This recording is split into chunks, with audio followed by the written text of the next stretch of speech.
आषाढी एकादशी निमित्त बनव तर मैत्रिणींना आज आपण आषाढी एकादशी निमित्त टेलरिंग काम सोडून साबुदाणा वडे बनवणार आहोत आणि फिंगर चिप्स. तर आपण बघूयात कसे करायचे आहेत. मी साबुदाणा घेतलेला आहे अर्धा किलो आणि त्यामध्ये 2 बटाटे उकडून टाकलेले आहेत आणि हिरवी मिरची टाकली आहे आणि आता चवीप्रमाणे मीठ टाकणार आहे.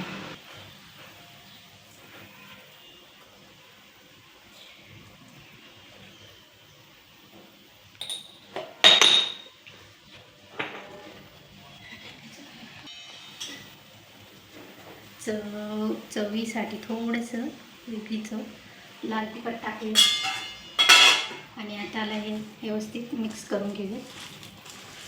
असा बटाट्याचा थोडा किस करून घेतलेला आहे. किस छान पिळून पूर्ण पाण्याचा निथळून हा जाणार आहे आपल्या बटाटवड्याच्या मिश्रणमध्ये. मिक्स करून घेणार आहोत आणि आता आपण थोडा वेळ ह्या सारणला थोडं रेस्ट देऊया आणि फिंगर चिप्सची तयारी करूया. तर असे मी फिंगर चिप्स करण्यासाठी पिलरने याचे असे साल काढून घेणार आहे बटाट्याचे. आज सॅटरडे असल्यामुळे मुलांना सुट्टी आहे आणि त्यांच्यासाठी मी आज घरच्या घरी असे फिंगर चिप्स बनवत आहे. तर अशा प्रकारे यांचं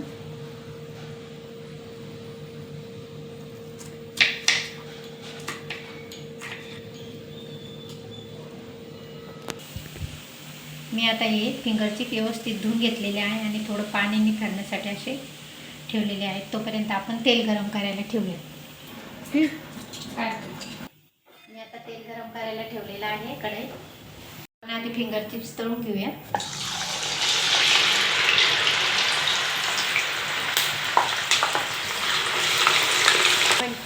तोपर्यंत आपण वडे बनवूया.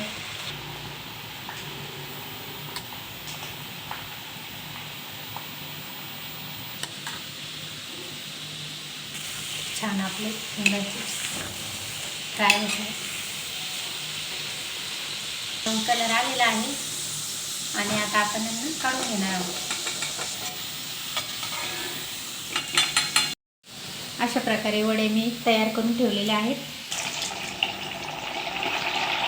वडे तळून घेत आहे.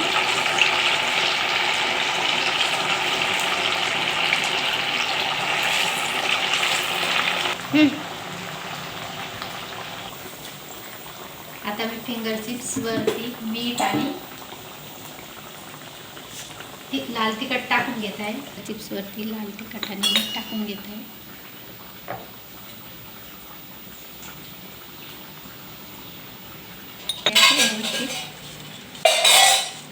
मिक्स करून घ्यायला. अशा प्रकारे आपले फिंगर चिप्स रेडी झालेले आहे. याच्यामध्ये आपण थोडा शेंगदाण्याचा कूट पण टाकणार आहोत.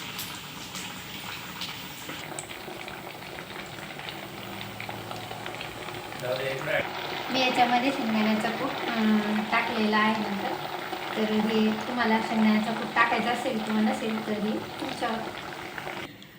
आज आषाढी एकादशी निमित्त मी फिंगर चिप्स आणि साबुदाणा वडे केले होते, परंतु मुलाने साबुदाणे वडे तळेपर्यंत फिंगर चिप्स संपवलेले आहेत, म्हणून मी फक्त साबुदाणा वडे दाखवत आहे. अशा प्रकारे आपल्या दोन्ही डिश रेडी झालेल्या आहेत. आवडल्यास फॉलो करा.